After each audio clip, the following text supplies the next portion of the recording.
अब इस ज्ञान से, इस तत्व ज्ञान से आपका कलेजा हिल जाएगा। और इतना ज्ञान समझ के भी कोई नहीं मानता है तो महामूर्ख, और फिर उसका कोई ट्रीटमेंट नहीं, वो तो फिर गधा ही है, इस जीवन में भी गधा है। जब हमें प्रत्यक्ष दिखाई देता है कि परमात्मा हमारे साथ हो जाएगा तो हमें कोई दुख नहीं रहे। राजा भी भगवान की खोज में फिरता है, कोई संतों से मिलता है, कोई जंतर मंत्र कराता है। राजा से बड़े तो आप नहीं हो सकती प्रजा, ना सुखी हो सकती जैसा तुम मानते हो। राजा भी अपनी आपत्ति में परमात्मा की आड़ लेता है और आपको सीधा ही भगवान मिल रहा, तो फिर आपका कौन सी कमी आवेगी, ये विचार करने की बात है। पहले तो दास आपको परमात्मा के विधान और इस ज्ञान से इतना परिपूर्ण कर देगा कि आपके हृदय में ये पक्की बात समा जाएगी कि कबीर इज गॉड, और ये रियलिटी है, वास्तविकता भी है। और फिर ये ऐसा प्रमाणित कर दूंगा कि ये भक्ति है, ये विधि है भक्ति की, और विधि नहीं है। आप बुद्धिमान हो, हमारे पास सदग्रंथ हैं, प्रमाण हैं, जिन महापुरुषों ने ये मंत्र जाप किया उनका उद्धार हुआ, वो मोक्ष हुआ, हम भी मानते हैं ये मुक्ति प्राप्त हुई इनकी। उनके अतिरिक्त कोई मोक्ष प्राप्त प्राणी नहीं है,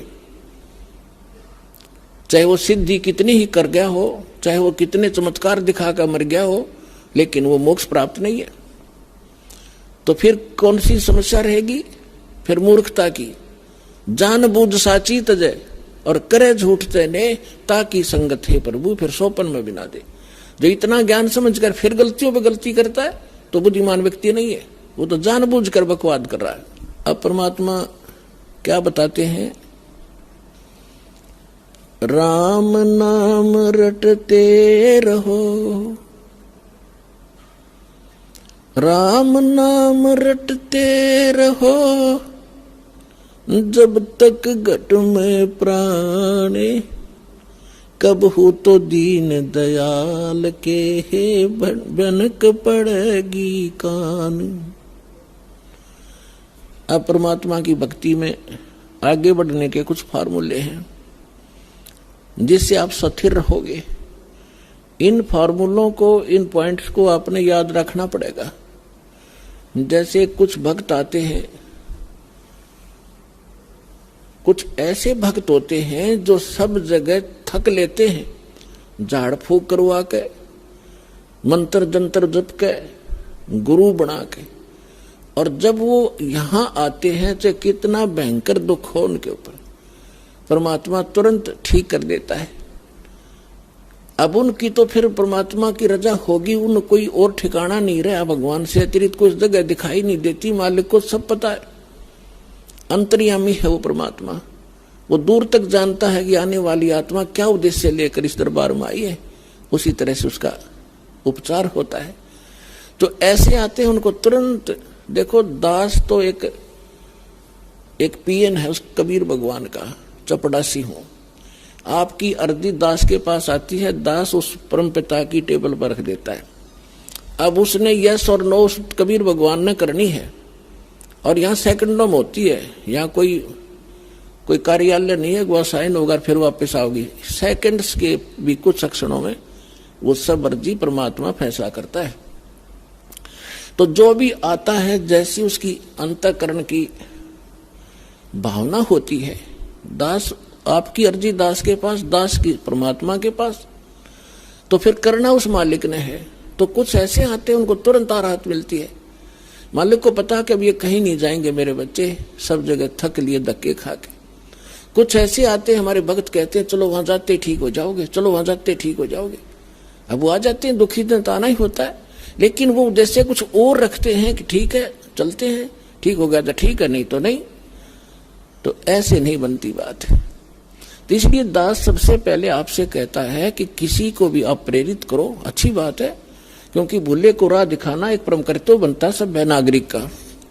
तो ये सब भूले पड़े हैं, लेकिन उनको पहले ज्ञान समझाओ, उनको पुस्तक दो ज्ञान गंगा।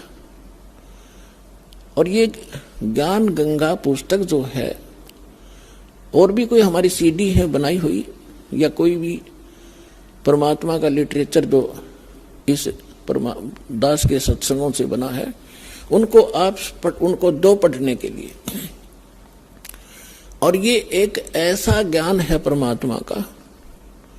कबीर साहब कहते हैं और ज्ञान सब ज्ञानड़ी, और कबीर ज्ञान सो ज्ञान, और जैसे गोला तोब का करता चले मैदान।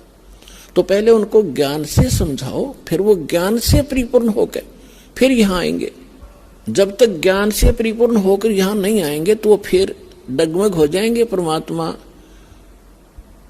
इस चीज को लाइक नहीं करते कि ये डले थे, पहले ढो ही रहे थे, 36 जगह भटक लिए, नकली गुरुओं के पास धक्के खा लिए, जीवन नाश कर दिया इन्होंने। तो अब अपने परमात्मा को पहचान कर फिर यहां लगे।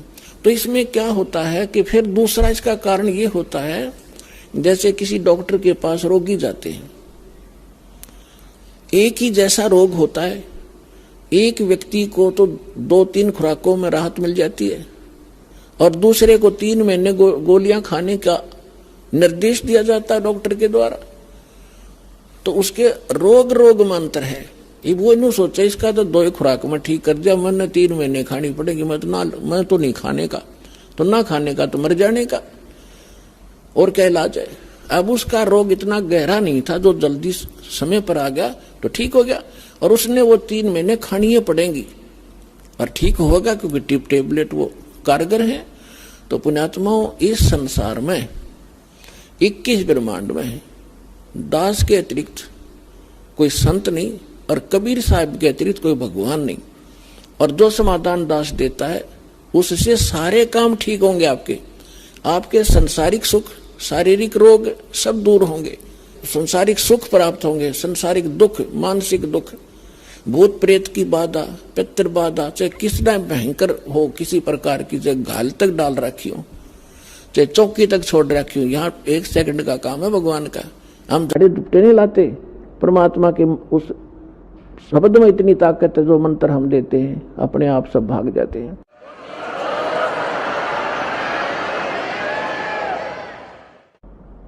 फिर कहते हैं धीरे धीरे रे मना, धीरे सब कुछ होवे, माली सींचे 100 घड़ा, समय आवे फल होवे।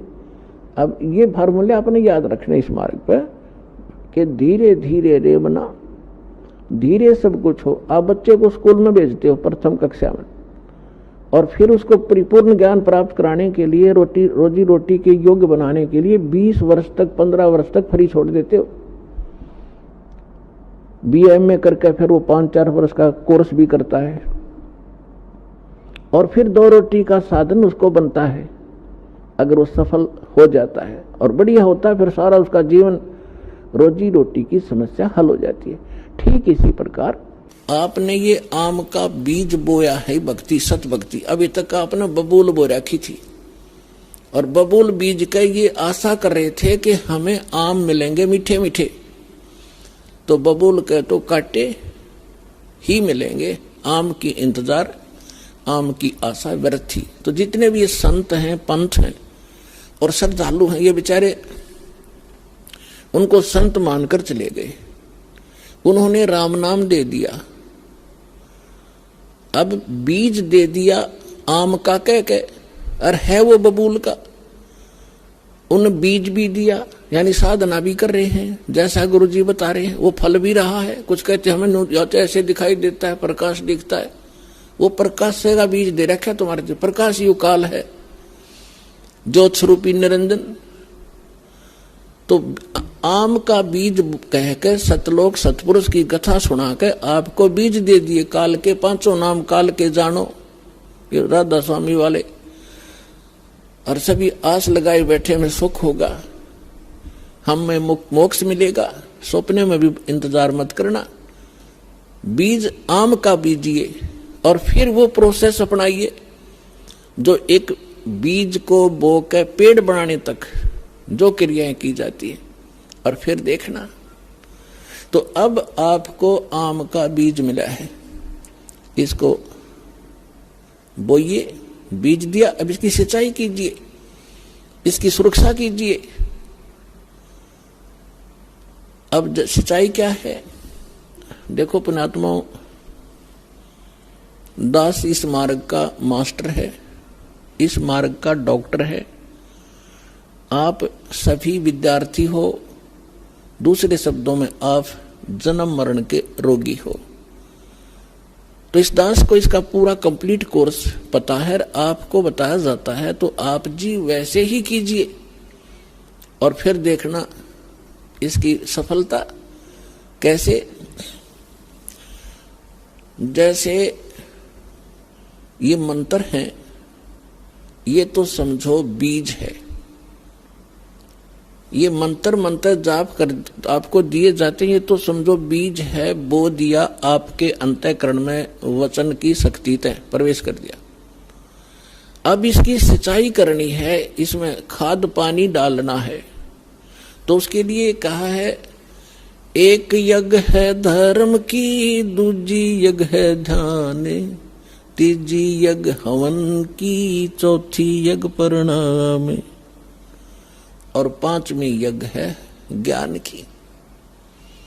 तो आप जी ने ये बीज बोने के उपरांत, जैसे खेत में किसान गेहूं बीज देता है, तो गेहूं बीज देने मात्र से सफलता नहीं होगी, उसमें खाद भी, पानी भी, उसकी सुरक्षा भी समय अनुसार देनी पड़ेगी।